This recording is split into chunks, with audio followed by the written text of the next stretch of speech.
ျက်စီးစေတတ်တဲ့အရက်ဆိုတာငါဘယ်တော့မှမတောက်တော့ဘူးလို့ဘဝတစ်ခုမှာသူဟာစိတ်ပူပန်မှုကင်းအောင်ကျင့်ဆောင်ခြင်းဘုရားမြတ်စွာရဲ့အထက်ကဟောကြားဆုံးမတဲ့တရားတော်များကိုလိုက်နာကျင့်သုံးခြင်းဟာစိတ်ပူပန်မှုတွေပျောက်ကင်းအောင်ကျင့်ဆောင်ခြင်းပဲဖြစ်တယ်ပေါ့စိတ်ပူပန်မှုတွေကြောင့်မို့လို့လောကလူသားတွေဟာချမ်းသာဒုက္ခကိုမရနိုင်ပဲရှိနေကြမြည်သည့်လူမျိုးမြည်သည့်နိုင်ငံသားမြည်သည့်ဘာသာဝင်ပဲဖြစ်ဖြစ်စိတ်ပူပန်မှုတွေနဲ့လွှမ်းမိုးနေကြပျော်ရွှင်နေချမ်းမြေ့တယ်ဆိုတာတစ်ခါတရံတော့သာရကြတယ်အလုံးဟာစိတ်ပူပန်မှုတွေရှိနေကြတယ်အဲ့ဒီစိတ်ပူပန်မှုတွေ stress လို့ခေါ်တယ်ခုခေတ်မှာဒီစကားလုံးကိုတော်တော်အသုံးပြုပြီးတော့ပြောကြစိတ်ဖိစီးမှုတွေစိတ်ပူပန်မှုတွေလူတိုင်းမလူတိုင်းမှာရှိကြဘုရားမြတ်စွာဟောကြားတဲ့စကားတော်နဲ့ပြောမယ်ဆိုလို့ရှိရင်တောကပေါ့လူတွေမှာလူတိုင်းချမ်းသာတဲ့လူရောဆင်းရဲတဲ့လူပါကြီးသူရောငယ်သူပါလူမျိုးမရွေးဘာသာမရွေးတောကဆိုတဲ့တရားနဲ့ကင်းနိုင်တဲ့ပုဂ္ဂိုလ်ရှိကြတနေ့မဟုတ်တစ်ချိန်မဟုတ်တောကဆိုတာရောက်လာကြတတ်ထိုတောကဟာစိတ်ရဲ့ပူပန်မှုတရားတစ်ခုပဲဖြစ်တယ်ပေါ့တောကနဲ့အတူတကွရှင်တွဲလာတဲ့တရားကတော့ဒေါသလို့ဆိုတာဒေါသနဲ့တောက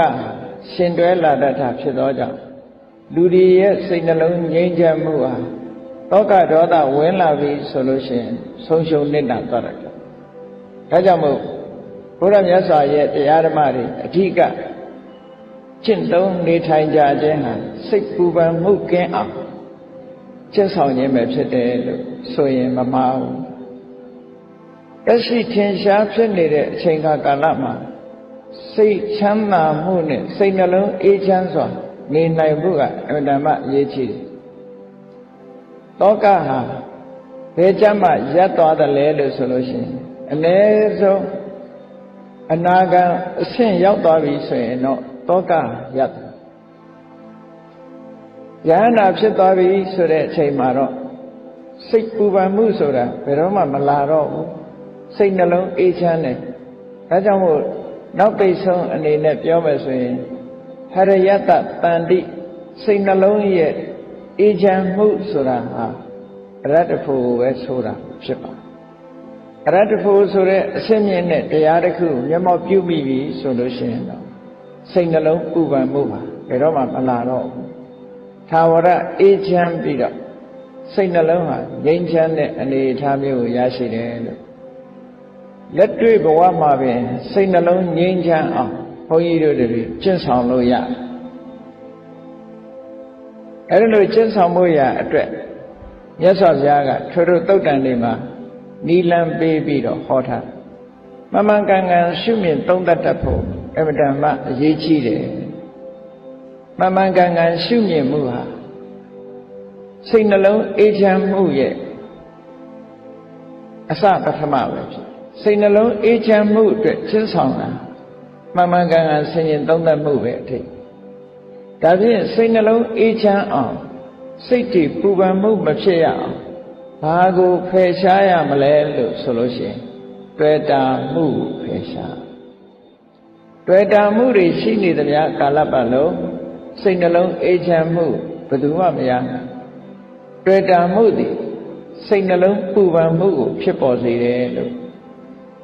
ရသော်ဗျာကိုယ်တိုင်ကလည်းဟောထားတာရှိတယ်လေတဏှာယ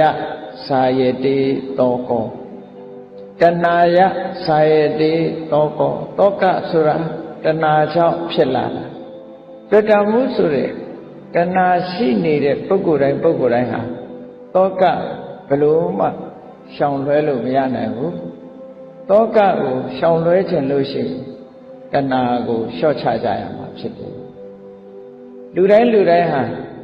စိတ်နှလုံးအေးချမ်းပြီးတော့တောကကင်းဝေးစွာနေထိုင်ကြတယ်သို့တော့တကယ်ပဲ တောကကင်းဝေးပြီးတော့နေနိုင်ကြသလားဆိုမနေနိုင်ကြဘူးဘာဖြစ်လို့မနေနိုင်တာတော့လို့ဆိုတော့အဓိကအကြောင်းဖြစ်တဲ့တွေ့တာမှုကိုမဖယ်နိုင်လို့ပဲတွေ့တာမှုကိုမဖယ်နိုင်သေးတဲ့ဗျတောကဆိုတာဘယ်တော့မှလျှော့ချနိုင်ကြမှာမဟုတ်